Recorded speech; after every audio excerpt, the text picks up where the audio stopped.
چند لوگ ہیں مٹھی بھر جنہیں اللہ نے سچا دین دیا ہوا ہے، حقیقی توحید ہے، لیکن وہ بھی آدھے ادھر آدھے بٹے رہے۔ توحید ہے، شرک نہیں ہے، بدعت نہیں ہے، الحمدللہ، لیکن دنیا کے غلط رسم و رواج ان کے اندر موجود ہیں۔ شادی کو دیکھ لو، بیاہ کو دیکھ لو، کیریکٹر کو دیکھ لو، حقوق کو دیکھ لو، ایک دوسرے کے درمیان معاملات کو دیکھ لو کہ کس طرح برے معاملے ہیں۔ ہم موحد ہیں، ہم متبع سنت ہیں، الحمدللہ، ہم اہل الحدیث اپنے آپ کو کہتے ہیں، لیکن سب سے بڑا حرام خوری ہمارے اندر موجود ہے، ہمارے اندر بے راہ روی موجود ہے، ہمارے اندر حرام کی چیزیں موجود ہیں، حرام کھانے کی چیزیں، ایک دوسرے کا مال ضبط کرنا، ایک دوسرے کی زمین اور جائیداد پر غصب کرنا، ایک دوسرے بھائی کو قتل کر رہا ہے، بھائی کے مال کو لوٹ رہا ہے، بہن کو اپنی جائیداد، باپ کی جائیداد میں حصہ نہ دے کر کے خود ہی ہڑپ کر لینا، اس کو آپ کیا سمجھتے ہیں؟ یہ بھی حرام خوری، کسی کی زمینیں ہڑپ کرنا ناجائز طریقے سے، آپس میں مقدمے بازی کرنا ایک دوسرے کے اوپر جھوٹی تہمتیں لگا کر،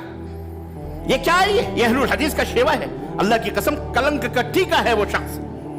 وہ لوگ جو قرآن اور حدیث کا نام لے کر کے طاغوت کے درباروں میں جا کے اپنے فیصلے کرواتے ہیں، التحاکم الی الطاغوت کرواتے ہیں، شیطانوں کے دربار میں اپنے معاملے سدھارتے ہیں۔ اللہ نے تمہیں قرآن و سنت دیا ہوا ہے، اللہ رب العزت فرمایا قرآن کریم کے اندر فلا وربک لا یؤمنون حتی یحکموک فیما شجر بینہم ثم لا یجدوا فی انفسہم حرجا مما قضیت ویسلموا تسلیما۔ یہ آیت کریمہ پڑھ کر ہم صرف آمین رفع الیدین اور سینے پہ نیت اور ناف کے نیچے نیت باندھنے کے اوپر بس اسی کو فٹ کرتے ہیں؟ حقوق العباد جو ہڑپ کر رہے ہیں، ہم ایک دوسرے کے خلاف جو جھوٹے مقدمے اور جھوٹے پیرویاں اور جھوٹے طور پر ایک دوسرے کو پھنسانے کی کوشش کر رہے ہیں، کیا یہ اس دائرے میں نہیں آتا کہ اللہ نے قسم کھاتے ہوئے اپنے نبی کے، اپنی ربوبیت کی قسم کھاتے ہوئے اپنے نبی کو فرمایا، اے میرے حبیب، اللہ کی تیرے رب کی قسم ہے کہ وہ مومن ہو ہی نہیں سکتے، وہ مومن ہو ہی بولو نہیں سکتے جو اپنے جھگڑے کے معاملات میں تجھے حکم نہ بنا لیں، تجھے فیصل نہ بنا لیں، اور پھر آپ جو فیصلہ کر دیں اس فیصلے کو اسی طرح تسلیم نہ کر لیں دل سے، وَيُسَلِّمُ تَسْلِيمًا، اس وقت تک وہ مومن ہو سکتے۔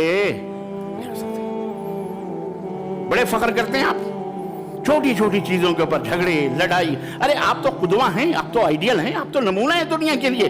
اللہ تعالیٰ نے آپ کو توحید کی دولت اسے نہیں دی ہے کہ آپس میں ایک دوسرے کی گردنیں کاٹو،